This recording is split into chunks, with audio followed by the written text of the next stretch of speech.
This story is about a man named Henry Samuel Mansell, known by his family as Samuel.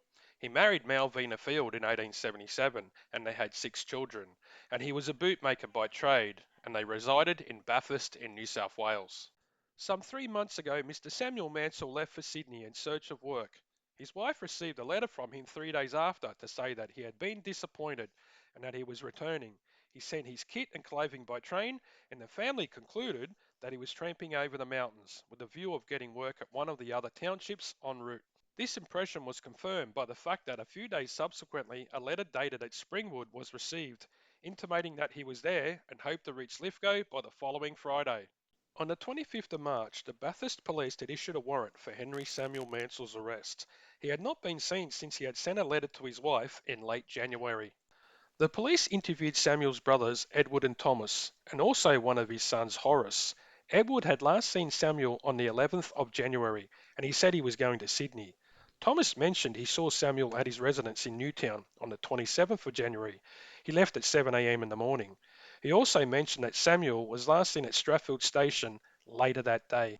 Horace, his son, said he last saw his father at 10 p.m. on the 25th of January. The next day he left to go to Sydney to find work. Horace mentioned that his father had written 2 letters, the first being from Parramatta and the second from Springwood, dated the 29th of January. The first letter mentioned he was on his way home, and the second where Samuel hoped to be in Lithgow in a few days.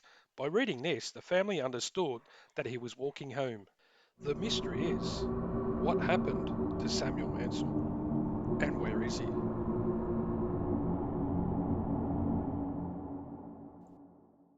On the 10th of April 1903, the Wiggins family were picnicking from Springwood to Lyndon.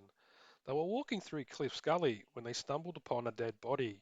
James Wiggins' statement included that they had found a fully clothed skeleton lying under an overhanging rock in the bed of a creek.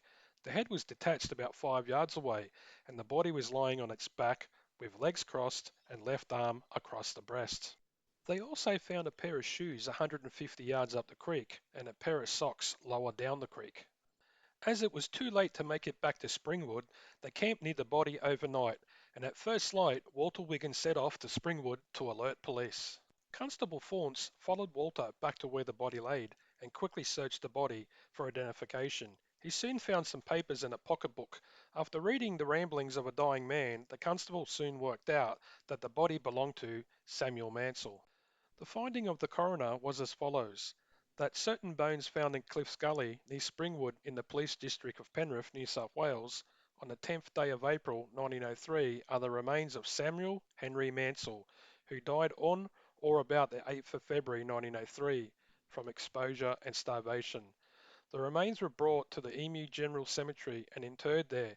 Several of the deceased relatives came from Bathurst to attend the funeral. But the question is, why was Samuel Mansell in a remote gully 5 miles southwest of Springwood when he was supposed to be on his way home? And then I found my answer. A tramp named Peter Fingleton had called in at the Mansell home, stating that Samuel had left their camp at 11 o'clock at night to obtain water. Fingleton also warned Samuel not to go down the gully, but he went, and as he did not return, he lit a fire and cooeyed to attract attention. But he did not return. But 2 tramps told him that Mansell was making his way onto Lithgow. Now, all that's left for me to do is to find where Samuel Mansell was found under an overhanging rock in the bed of a creek in Cliff's Gully. 1903, Henry Samuel Mansell tried to make his way through here after getting lost, and we're trying to find that little overhang near the creek where his body was found. We're going to make our way up here now. There's no trails along here, and try and find that little shelf overhang near the creek that his body was found in. Hopefully we can find it. Hopefully it's not too far up this creek in what was once called Cliff's Gully.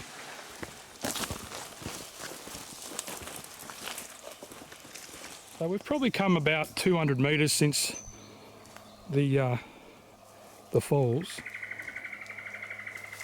A lot of nice native bird noises around here, and look, it's not much, but it's a little shelf, and back then it could have been less sand there. Could this be the area where he was found in? Not quite sure. We're just going to keep pushing on and see if there's something that looks more distinct than this. But this is an area of importance so far.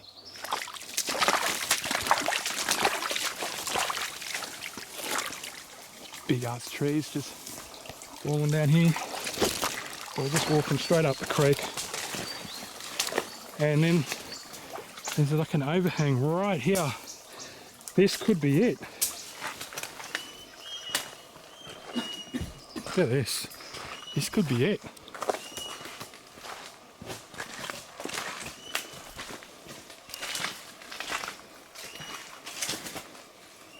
This could be it. And you're looking and you go from Springwood to here, it'd be about 5 miles. Look at this, because they did say he was in a overhang right near the creek but not in the water. So he possibly could be here, and there was no signs of a fire because he didn't have any matches. There's plenty of water here, as you can see, but yeah, this could be the spot. He could have definitely have been the spot where they found him laying down, and then about 150 yards, I think it was up the creek, they found shoes put together, and 50 yards the other way they found socks. And then another article says, you know, it wasn't that far away they found both the shoes and socks. And then they said after he died, his head had been moved away from his body, probably by a fox, maybe could have been a wild dog, maybe a dingo, probably more likely a dingo. But they did say it's relatively flat down here, and there hasn't been anything bar flat, especially when we get to this area, so it's not a hard hike at all to go through here. Anyway, we'll press on.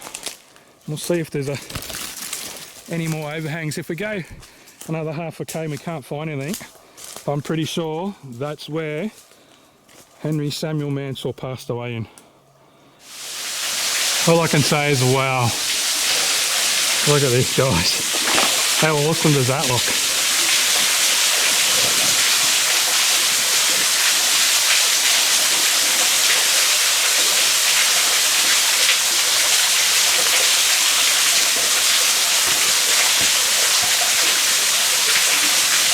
And the water is so crystal clear down here.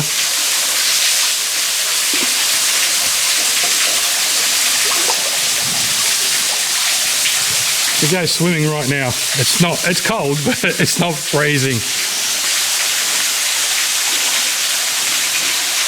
So after coming here and seeing this, there's not that much more to go till you hit the Great Western Highway. So I'm pretty sure that overhang that we found, that's near the creek, I think that's where he was found in. And it's about 5 miles from where Springwood is, if you had to go back along the same trail. So no, I don't think it's along there. It starts to go up higher now, and this part here that said it was a really flat area, and this is a really flat area. So it's that overhang back there for sure. As far as we could up to along this creek, going towards the Great Western Highway, towards Lyndon, and we got to that last little waterfall where it wasn't flat anymore. And they did say in the reports that it was a flat area, and as you can see here, it's all flat, and all the way back to Nemantia Falls, it's flat. So this would have been the area, and it's overgrown where it's not easy to get through. I'm just walking straight up the creek here to get through here. So he was found laying on his back with his legs crossed and one arm on his chest, which they said breast, so it was on his chest and near the creek but not in the water. This is the only overhang that's in the creek bed that's near the water. I'm looking like I'm 1.5 meters from the water, and they didn't mention how big it was. They said it was a rock shelf. This is a rock shelf, and they found shoes up ahead and socks down the other way. And then the other report says the shoes and socks were found, you know, maybe 50 yards, 100 yards away. I can't quite remember what the newspaper article said right now. So, but anyway, I'm pretty sure this is it. This is where Samuel was found, and in the 10th of April 1903. So, as they said, plenty of water, but there's just nothing to eat. The guy had no food. So they reckon he passed away about February the 8th, and then when he was found, he was just bones inside his clothing. So anyway, that wraps up my little video today in the story about Samuel Mansell. And while hiking up here, I'm 90% sure this is it. I can't be 100% sure, but this is the only rock shelf that's right near the creek. And we've done we've probably done 75% of this trail, and nothing else was near the creek. Thanks for watching, and as I always say, what do I say, Kurt? Always hiking thongs. Yeah, always hiking thongs.